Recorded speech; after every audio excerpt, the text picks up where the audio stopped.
Hello, welcome to another episode of Mika's World Tour. I'm Mika and this is my world tour. It means that every week I'm going to travel somewhere around the world from this chair and talk to somebody in that location. This week we're going to travel all the way to Israel, Tel Aviv, and talk to my new very good friend Ido Ganor. Join me. I was lost in my head, looked around, there was no one there. I got out to breathe the fresh air. Israel, Tel Aviv. I have never ever been there. I have been invited once into the wedding in Tel Aviv, but for some reason I didn't have a chance to go there. I have never ever talked to Ido before. I haven't met him before, and I'm very excited. And this feeling is probably the reason why I do this excitement to meeting new people, and I don't know what to expect. And I feel excited also because I have a lot of questions about Israel, its history, and the situation now. But I don't know Ido. I don't know if it's okay to ask about those questions. I don't know if it's how does he feel about that history of the country and the situation, what's going on now. But I'll find out. I have to. All I say, I'm really looking forward to meet him and learn about his life and culture. This is why I do this. So, without the longer talking, let's go to meet Ido, shall we?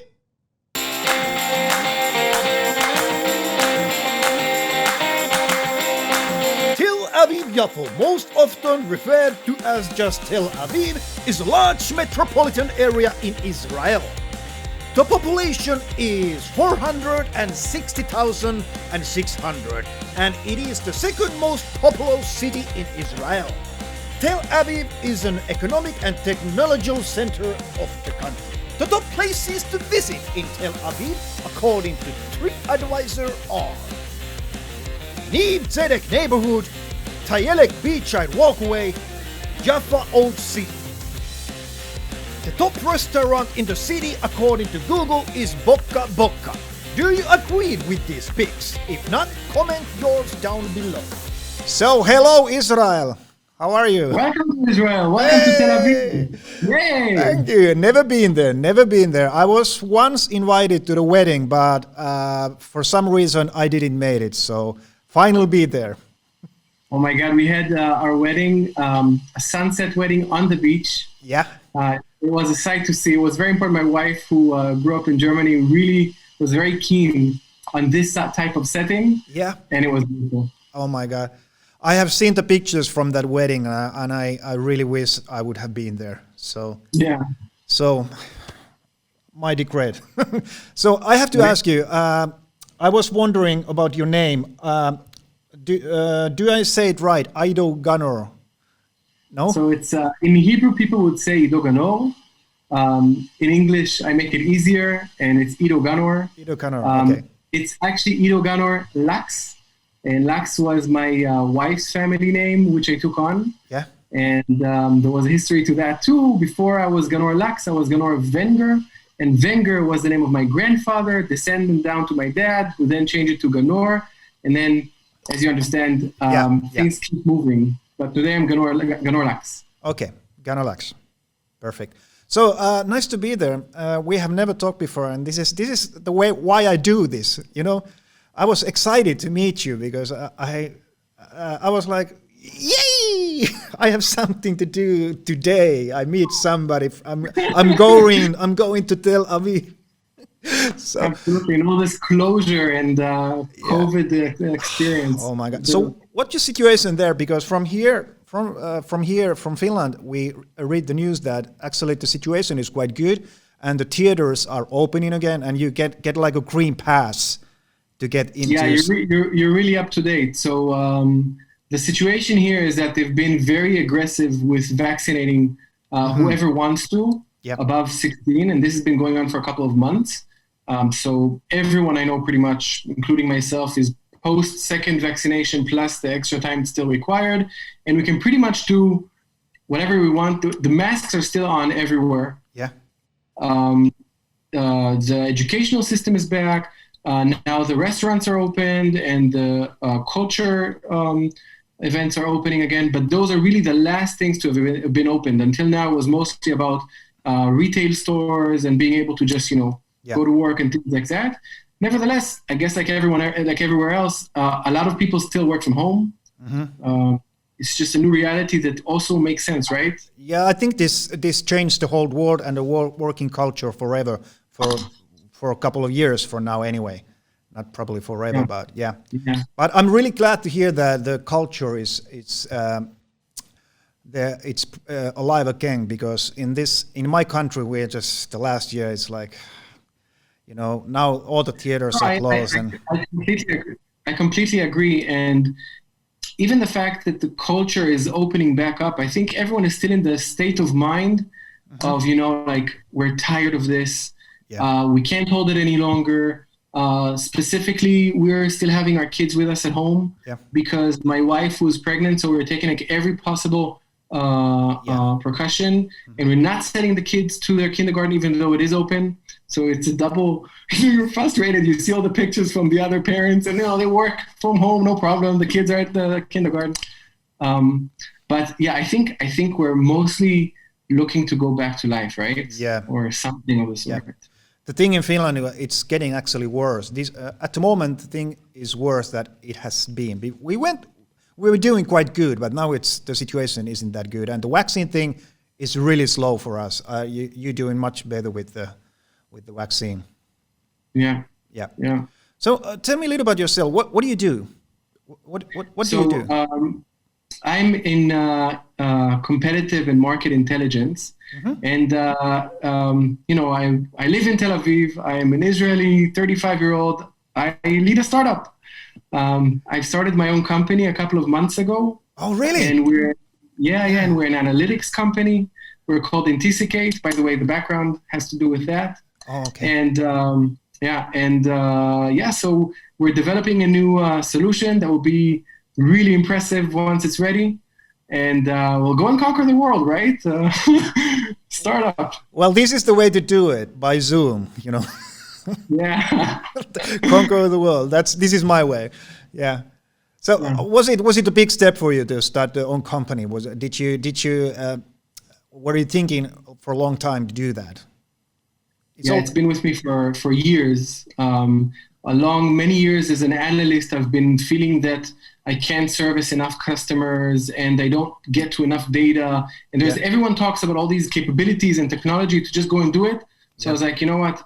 Let me start thinking about it. At a certain point, there was a solution in mind, and then it was about putting together the team. But I guess above all, it was about making the decision. It is scary, especially in a year like this, to decide to give up the income and go solo.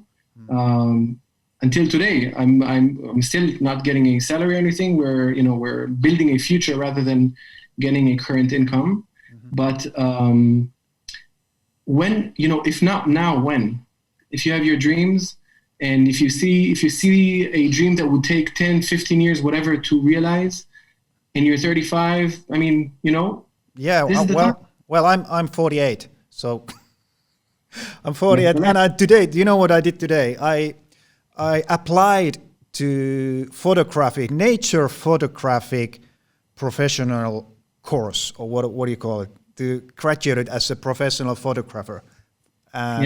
Just pumped into my mind. So, well, that's the next thing I want to do. Also a great time for that. I don't know. Finland has a lot of nature, uninhabited and untouched. Israel is much smaller. I know that for us, nature really blossomed thanks to COVID. There's actually been a lot of pictures going around of places where the wildlife suddenly, is visible because the animals don't have to fear humans anymore, and they start walking around, and it's really incredible to see the change. So I would say a good time for you too. What wild animals you have in Israel? There used to be back in the, a Yeah. long time ago, like lions and bears and what have you. Today, it's much smaller animals.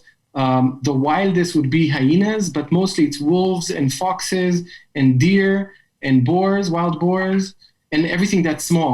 There's also half of Israel is deserty, so there's a lot of desert wildlife. If you come to Israel, you won't really feel the desert because, there's a lot that's not.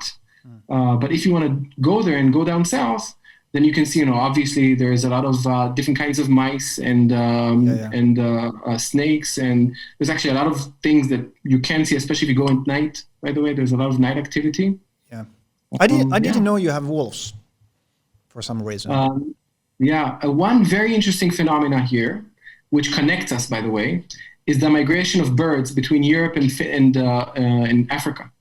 A lot of birds, we're talking millions and millions, migrate through Israel, both south and back north. And they stop here. There's different ponds where they stop. And you can go there.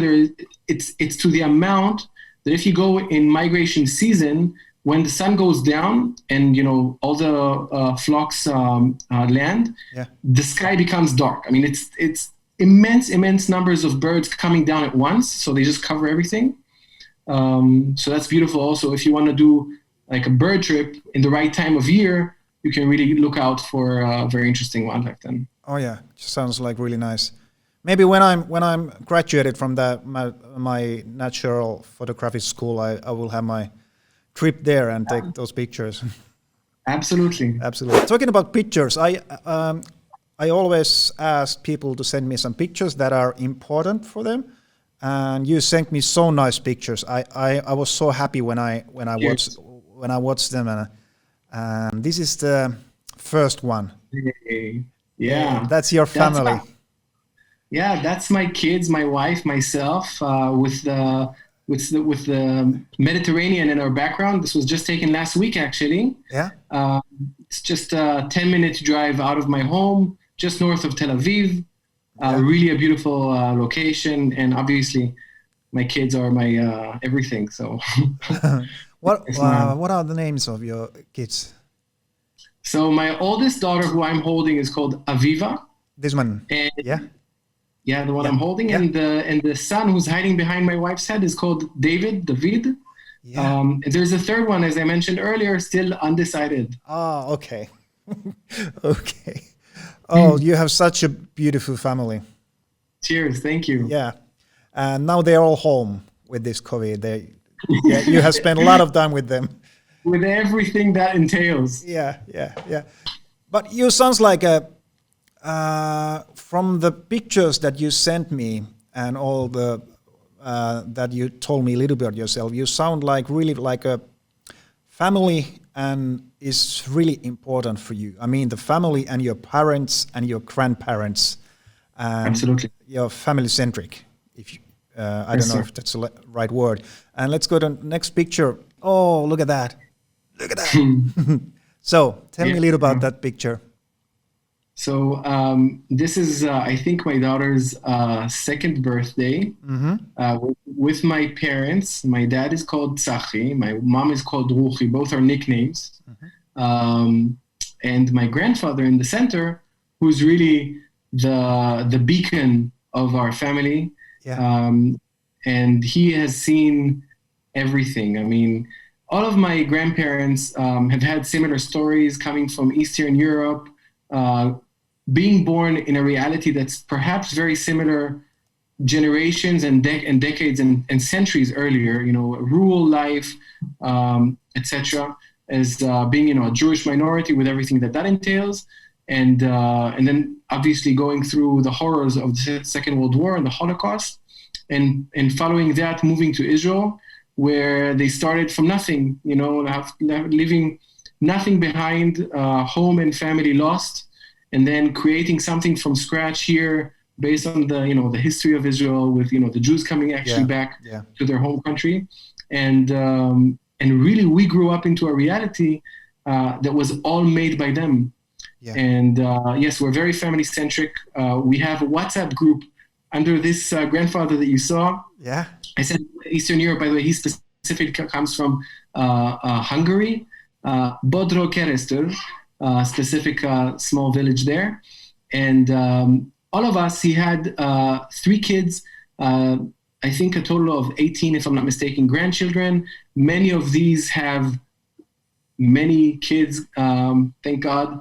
And so today we have a huge, huge WhatsApp group called Together, which was the one word that my grandmother always, that was her motto, Together. And today, after she's the Ementic today, but he has taken up so much of what she put up, cooking her food and running the house the same way and keeping us together and bringing us together. So really, a lot of who we are is thanks to what they put up and how they have led us together. Yeah. Yeah, that's, I mean, did you say they are from Hungary? Yes, sir. Hungary. And they suffered all the horrors from the Second World War. Yeah. Were they at those camps? Yeah. They saw everything. They were sent, the Hungarian Jewish population. Here it's my wife joining. Hello. Hi. Hey. So this is Mika and this is Janina. Nice to meet you. Hi. Nice to meet you. Nice to meet you. You have such a nice family. I'm seeing the pictures. They're it's really beautiful pictures. Thank you so much. It's all his beauty. I would argue differently. Well, she knows better. She knows better. Yeah. Well, my 5 does anyway. Yeah. So growing up, going through the Holocaust was a huge thing for them. They were sent different stories. It's very interesting to see how everyone has different stories, both on the general population level and also on the very personal level. You'll see my grandfather, for example, he had a sister, a brother, his parents. They had programs against the Jews where they lived. So, they had to start wearing the David Star, etc. And then they were moved from village to smaller village, and then they were deported to Auschwitz directly. So really directly into the heart of everything, where his mom and his sister and his dad were directly sent off to the chambers. So there's stories about the last moments together. Just lately, talking about the deportation, my grandfather's village, who was built up by people who came from the same background, managed to bring one of those train carts over to that village. They have a memorial sort of mini museum there for the types of communities that they had back in Eastern Europe. And for him, seeing that cart brought those memories of deportation. But he has an entire story of how he was deported from his home to other places where they had to figure out how to sleep and where to be, and then to Auschwitz and all those horrors. And they were specifically carpenters, so they were able to get him and his brother, who were younger, about 15, were able to get some kind of work. And then they were moved from place to place, Warsaw, Dachau, etc., until they were finally freed by the Soviets back then. Yeah. And then once freed, you try to find something to hold on to. So the first place to go back to was the village, but there was nothing really left. And then from there, they had to figure out what to do. And then that's how the whole migration to Israel started. It's unbelievable stories, really. If you go into every small part of that journey, and the horrors and the experiences that they went through, and also on the bigger level, it's a nation being born or reborn. So it's very, very, very big.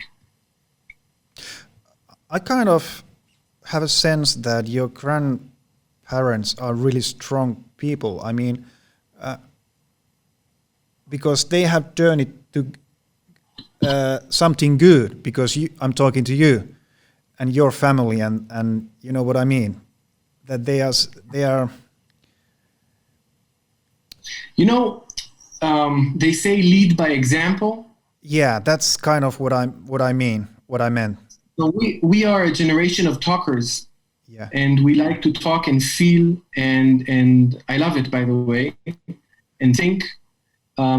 They were, and still are, much simpler. They just do. And you'll try to talk to him and ask him, how did you feel? And it's not there. I mean, it's not that he doesn't feel or didn't feel. It's just, that's not how his mind works. There's the things that he knows are right, and he will do. It's hard to describe, but I think I get a sense of that. That was actually my question before you said yourself. Okay. How do they talk about it, and how to you, or do you think, or to your parents? Did they? It's really hard for me to even imagine what they have been through and the whole nation. Of course, I have. It's an interesting topic to raise. For 40 years, none of them spoke. I mean, I'm not talking nationally. I'm talking in the village where my parents, that was my mom's father, who I was talking about most of the time until now.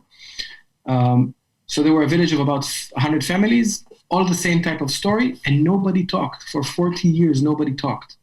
And funny enough, the first one to start talking after 40 years was my grandmother, with a professor, if I'm not mistaken, who came to the place trying to get those people to start telling their stories, because people started realizing that if they don't talk, or if the generation doesn't talk, we lose that history. I mean, if it's not,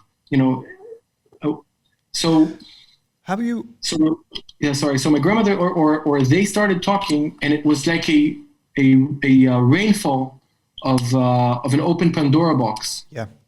That came out, and it's still being processed, I think, on the national level and also on the individual level. It's funny. My father's father, who came from northern Romania, from a village called Campulung, he passed away before telling his story, and he passed away about 33 years ago. And last year, I'm an analyst. And last year, a year before, we went to Romania, my wife and I, for a trip. And I don't go somewhere without preparing. So I started learning. I started researching the story. And this is a guy who never told his story.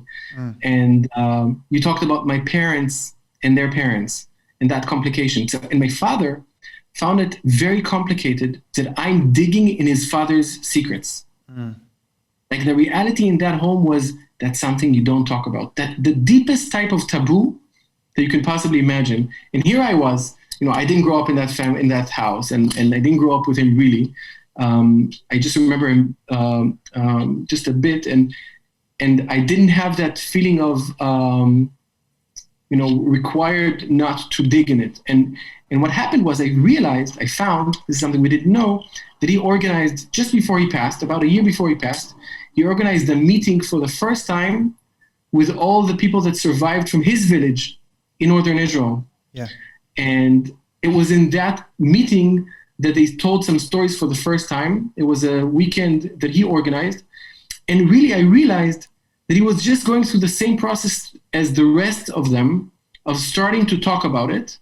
But then he passed away, so we never got to really tell his story. So what I found myself is, I found myself in a feeling that I'm actually doing something that he would have done. Yeah. So I wasn't going against his will. This is that complication, right? Of where is someone along his process of processing something, of coming to terms and opening up about things, and then that surrounding around it. We said that living in, like my father living in his father's house, so keeping it far away. Anyways, it's still alive. That's maybe the final thing to take away. I just read a book or listen the audiobook from the happiest man alive, or was it called in Finnish? It's talk about this Jewish. He is living in Australia at the moment, but he didn't tell he's over 100 years old now, and he tells his story about the whole thing. He was in Auschwitz and somewhere else, I think, and he escaped. the happiest man alive, it's called in Finland. Anyway, he told the whole story, and he was exactly the same, telling you the same thing, that he didn't talk for a long time. Then he gave a speech, and he had never talked to his son about this happening, and his son, without him knowing, came to listen that and came afterwards backstage, and they were hugging. Wow. And then he realized that I did the right thing to talk. And now he's running a Jewish center in Australia, Sydney, I think.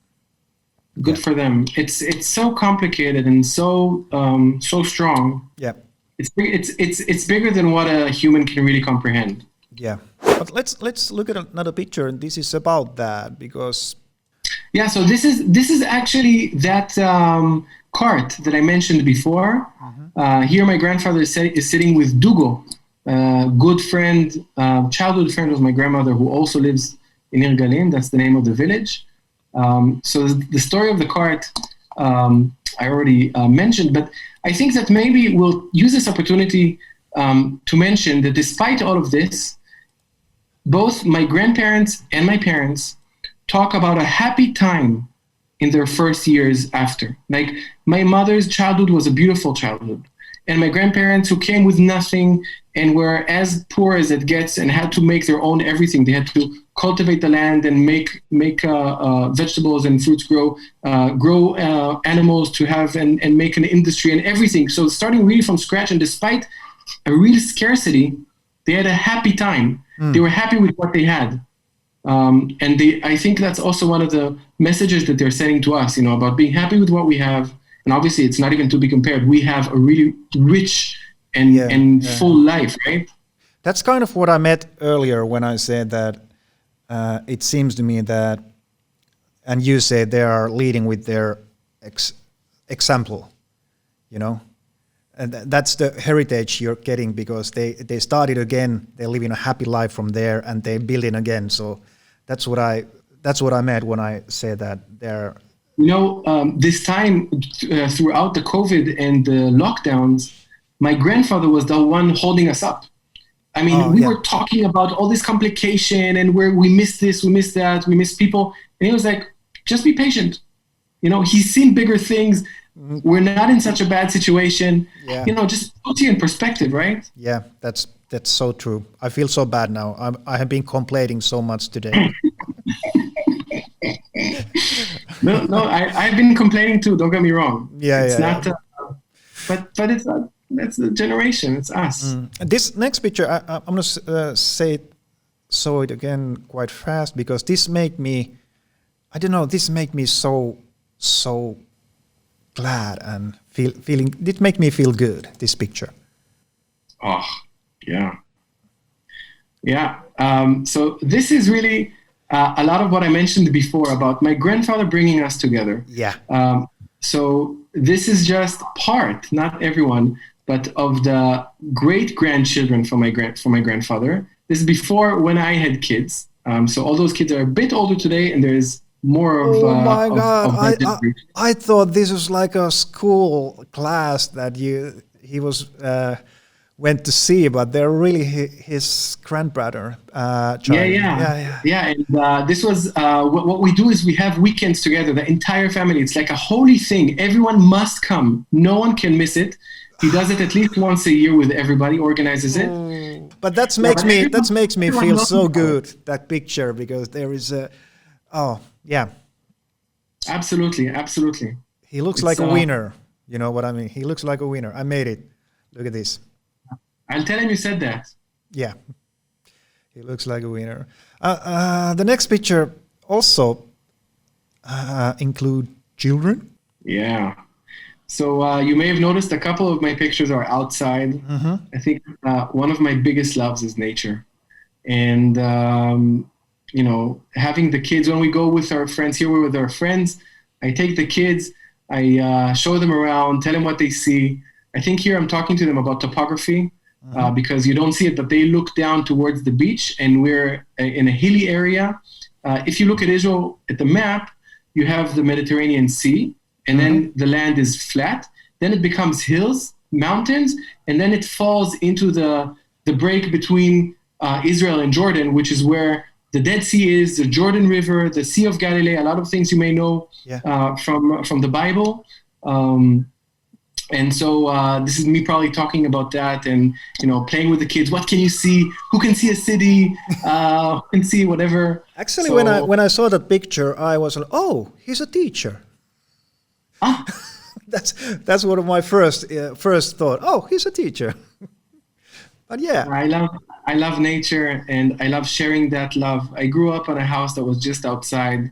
Like we were in a village and the house was on the outskirts. Every day I'd come back from school, throw away my bag and run to nature. And it was, what am I going to find today? And everything. So it looked like it was green for me because, as you said, the picture in my head from Israel is desert, but it looked really green. Yeah, you have to actually drive out to get to the deserty areas, but there is two kinds of deserts in Israel. One kind is the classic. It's rocky. It's very vast. That's the desert going south. It's called the Negev. Mm-hmm.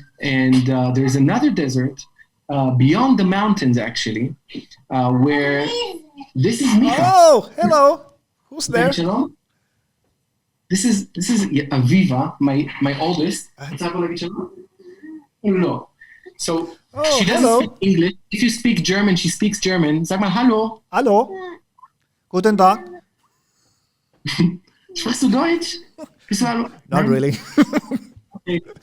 Anyway, so the other desert is where you have the Dead Sea, and that's called the Judea Desert. And the reason it's a desert is because those mountains block the flow of clouds. So it's not raining. So the rain can't pass, or the clouds can't pass and give rain. Anyways, both directions are incredible. I absolutely recommend going to either one of those deserts. And one moment. Is it okay if she sits on me? Of course. Right. If it's okay for you, of course. Hey! So that brings me to my one question. If I would come there, where would you take me? What would you want to show me about your country or the city? Well, I think. Well, first, based on the conversation we had just now, I would first take you. Israel is very small. Yeah, it's easily smaller than Finland. But I would probably take you through a very quick tour from. So I'll probably take you first for a quick tour from the north, where we have one mountain with snow, and then through mountainous and very greeny areas, and then seeing down to the desert. That would be, and then the Dead Sea and the Red Sea. Each one very different. Yeah. The Red Sea must has a good. If you dive there, I heard it's really beautiful. All of fishes. So you can't dive because in the Red Sea, the salt makes you float. So I mean the Red Sea, not the Red Sea. Sorry. Yeah. The Red Sea is incredible. I mean, you have lagoons. Not lagoons, but what do you call it? Like undersea, very colorful. Yeah. The Red Sea is incredible. Yeah. Anyways, but what I think I would take you is also a bit of folklore. I mean, I would like you to see the markets. We have, Israelis didn't only come from Eastern Europe like me. The Jews came from all around, from Iraq and Iran, Persia back then, and from Yemen, and from North Africa, and from everywhere in Europe and Ethiopia. And we have all those foods in our markets, incredible. You get all these different tastes.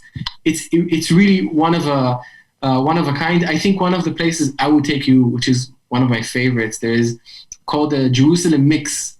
You go to the market of Jerusalem. It's called the Shuk Ben Yehuda, or Ben Yehuda Market.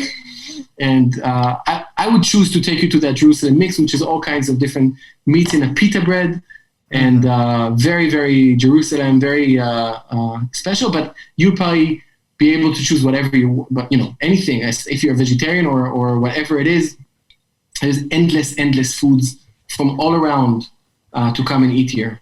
Actually, you sent me one picture about the food. or is it just this one? Challah.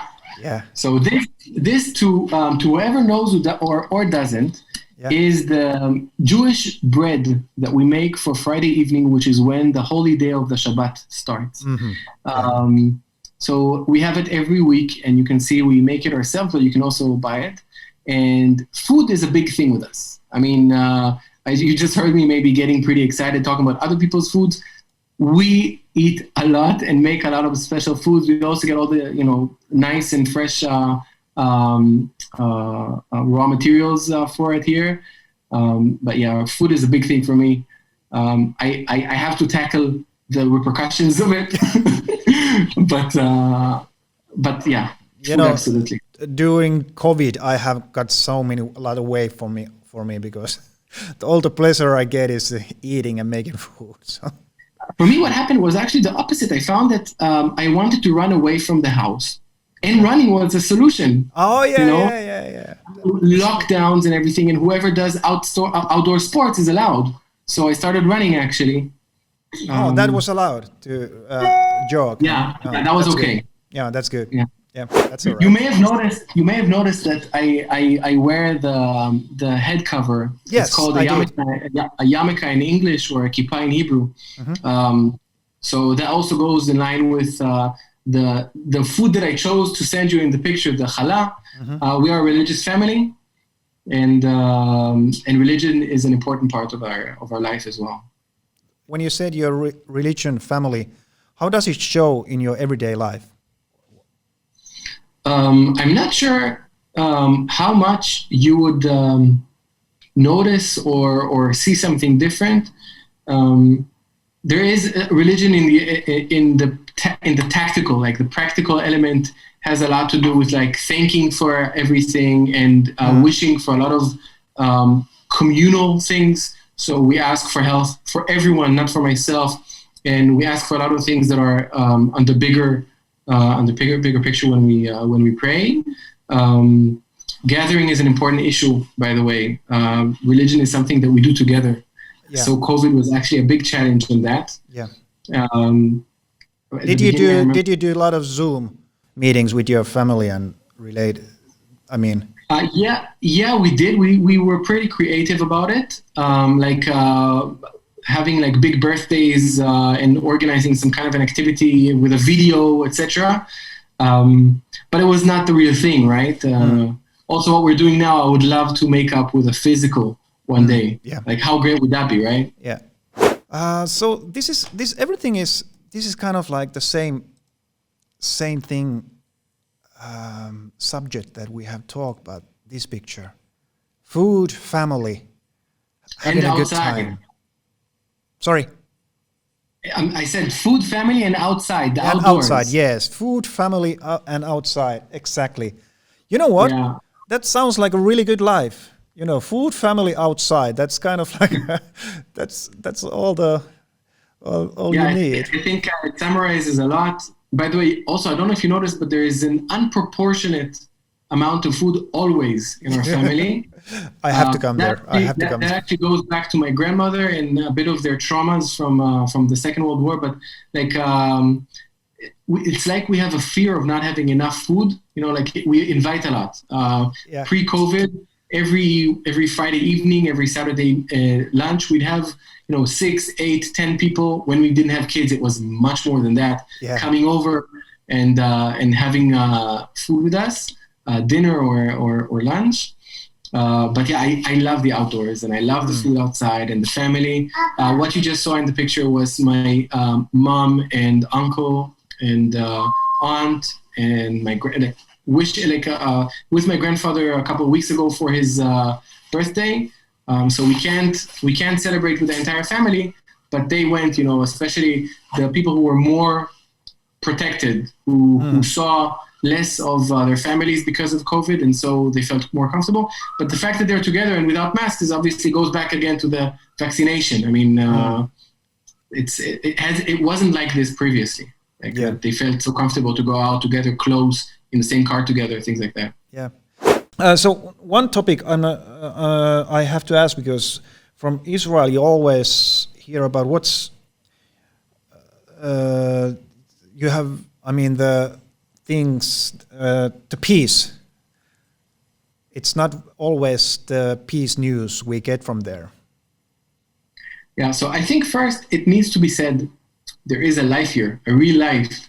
Yeah. And people, I think, hear about the news, about Israel in the news, unbelievably unproportionate to what's the reality, especially given other places in the world. I think it's a bit unfair, not to Israel, to the news consumers. I think, in the modern world, I would want to know that I can trust news to show me what is out there. I'm not talking about fake news. I'm just talking about, just show me, relatively, so I'll be able to understand the world. I mean, you are my main channel for understanding the world, understand your responsibility towards it. So that's one thing that I think people need to also take in consideration about Israel. And secondly, with peace, it's so complicated. I mean, everyone believes this is their land. Yeah. And I don't know where is the potential to find a real compromise.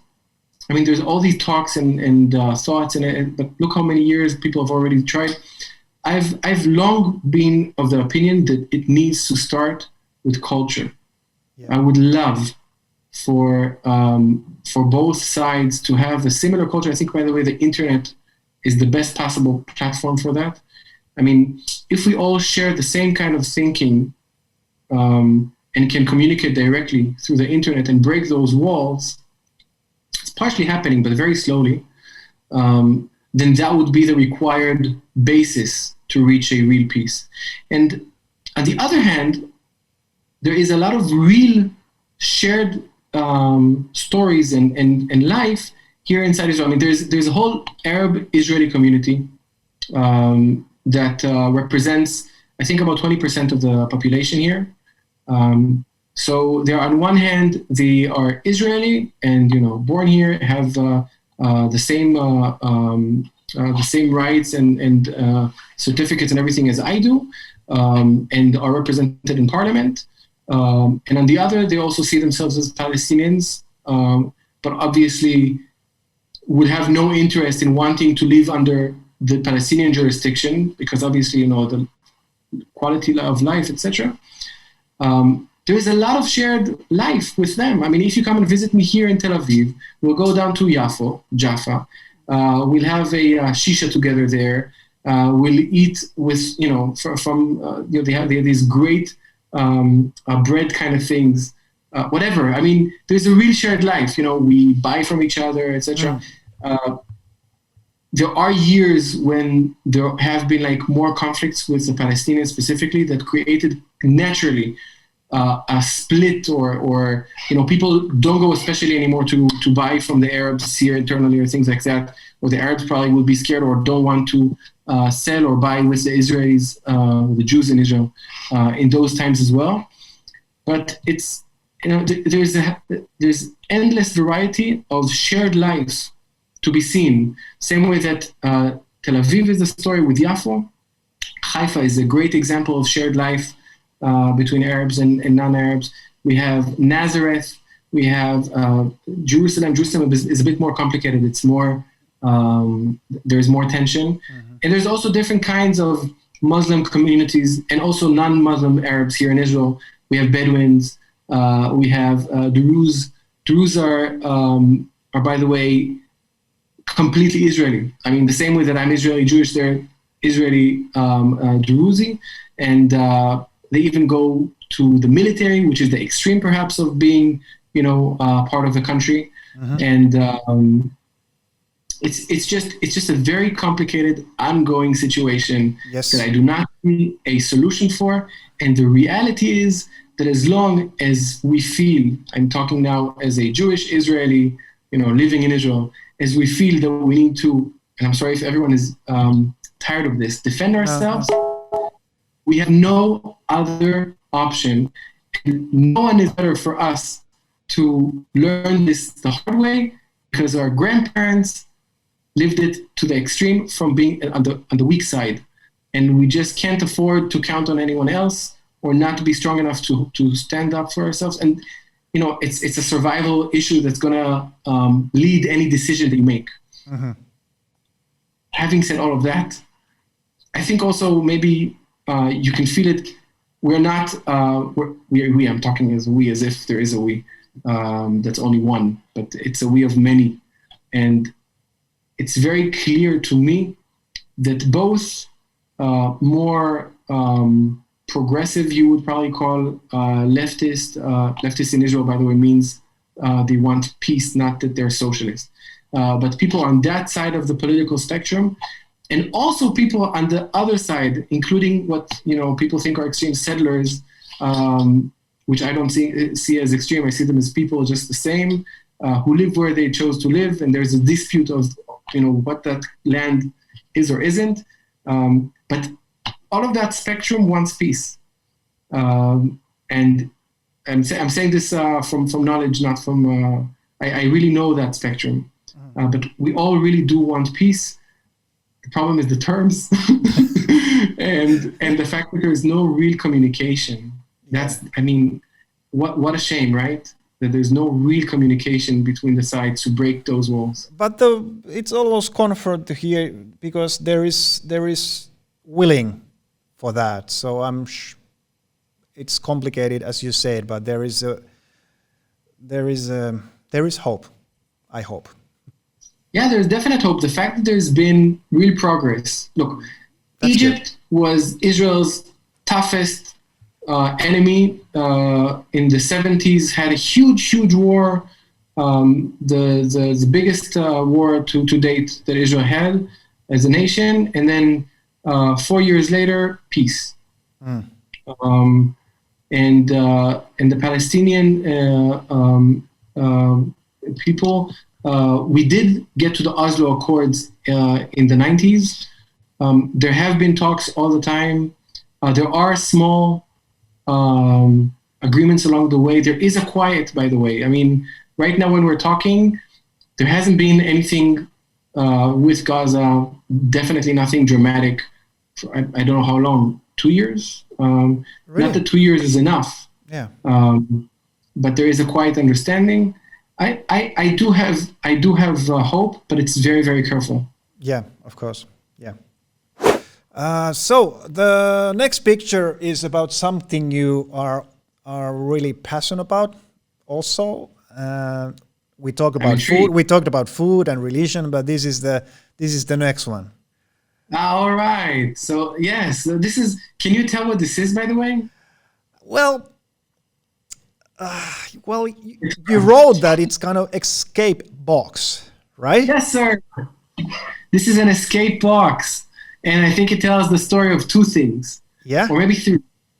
First, I'm analytical and I like to think and problem solving, and that's what this is about. Second, Tel Aviv is a notorious escape room location to come to. Yeah. And in COVID, it was absolutely impossible. And my wife surprised me with this escape box, which was such a great activity. And it came with a little tablet, which was, like the interaction part with the, questions, answers, tips, whatever. But yeah, I love those things and figuring out what could possibly be the hint. Oh. And then if you realize that something is a hint, what does it open? You have 3 different locks. And this lock is a code, this lock is a letter, this lock is the one that you move up and down. Yeah. And anyway, so I love it. I can tell you that we cheated with that one. Not in a bad way.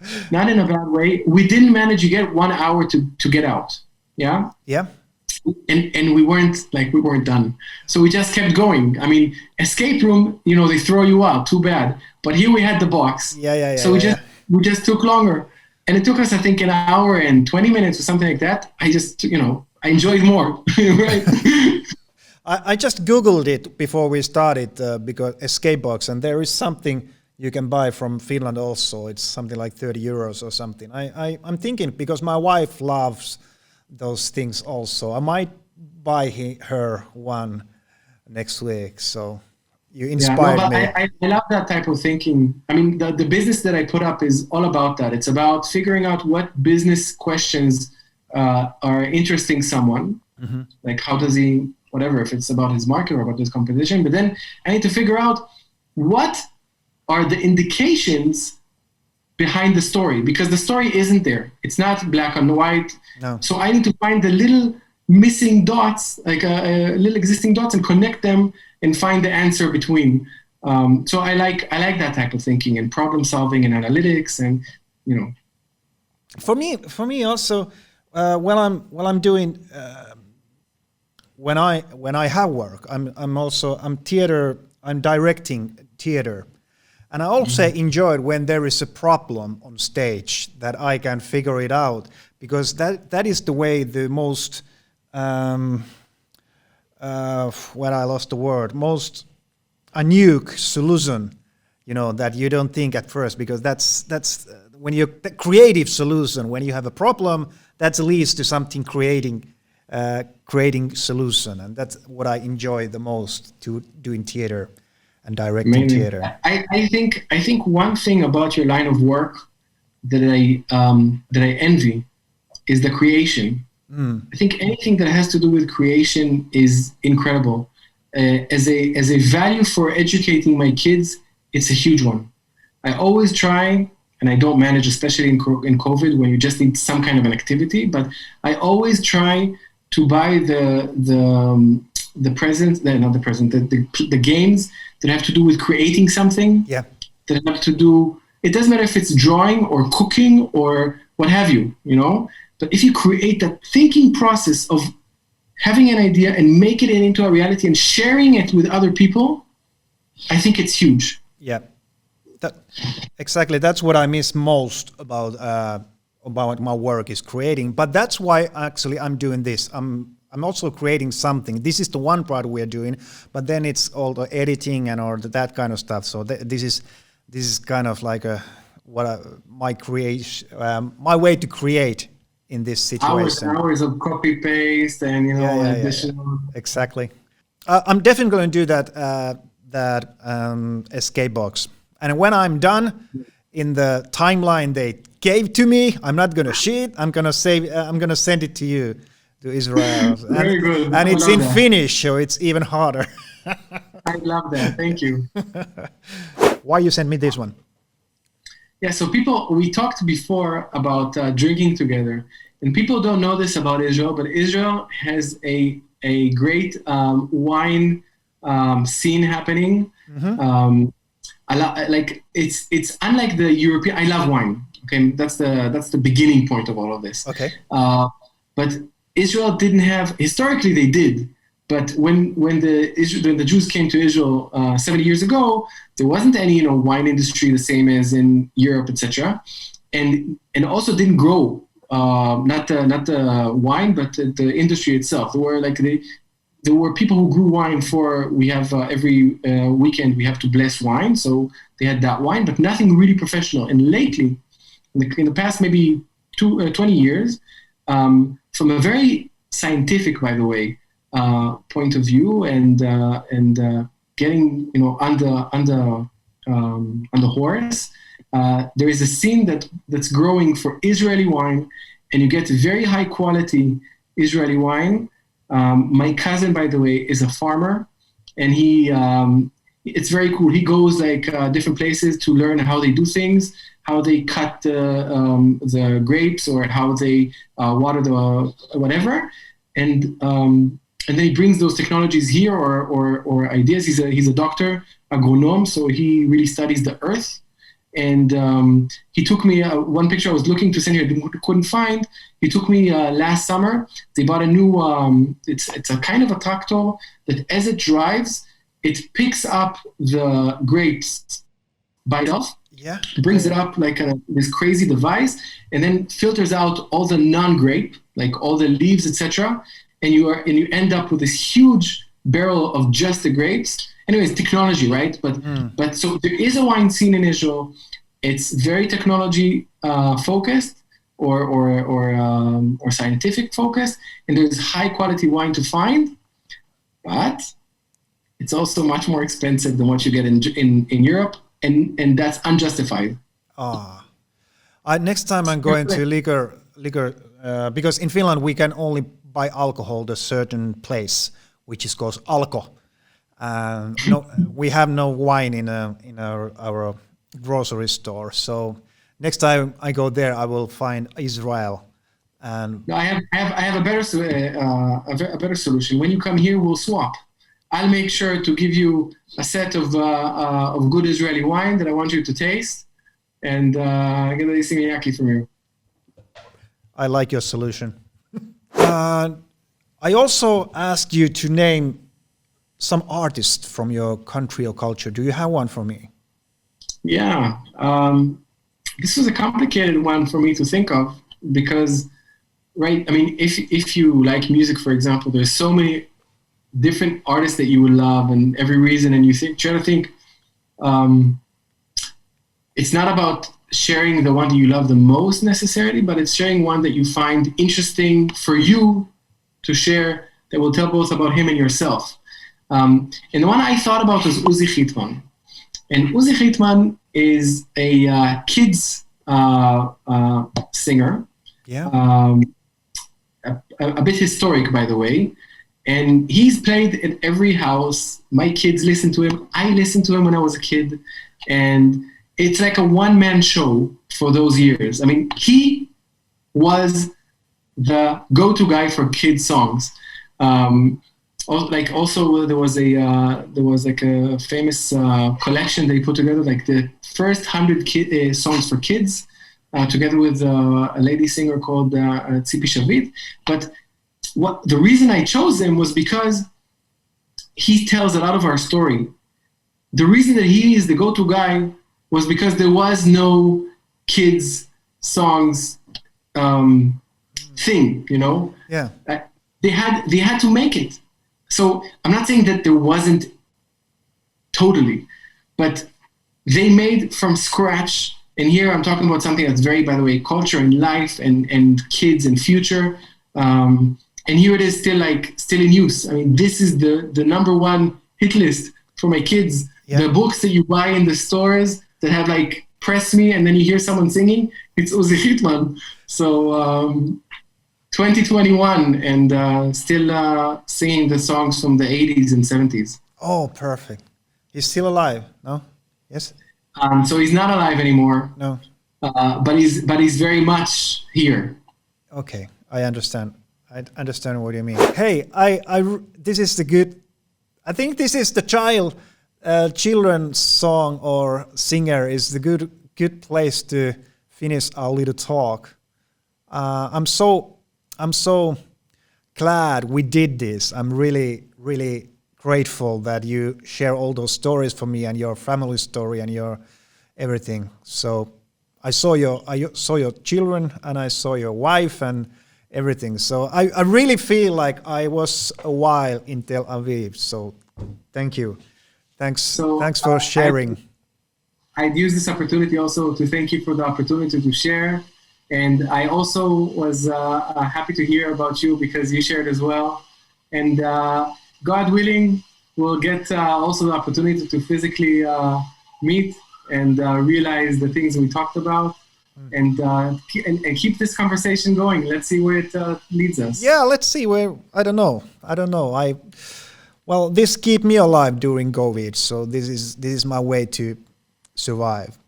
Yeah, congratulations on this. I think it's a beautiful creation, and I hope it reaches people and warms their hearts, and warms your heart to know what you've managed to do for others through it. Thank you. So, that was Ido, and I'm so pleased that we did that. Thank you, Ido, that you were willing to talk with me, and thank you for sharing. That was so nice. I met his wife, I met his daughter, I learned new things about Israel, culture, country. I gotta go there. I gotta go there for the wine and for the food and for the culture and for the people. Thank you. And thank you for for watching, and please remember to subscribe. If you like, remember to subscribe. Remember to like. That means a lot to me. And remember to comment. And the most important, remember to come back, because we have a new episode coming next Friday. I'm not gonna tell you. No. I'm not gonna tell you where we're gonna go. It's gonna be a surprise. And remember to do all the things that make you feel good or better in this COVID shit situation. Shit situation. You saw what I did. Thank you. And see you next time. I gotta get out, I got to see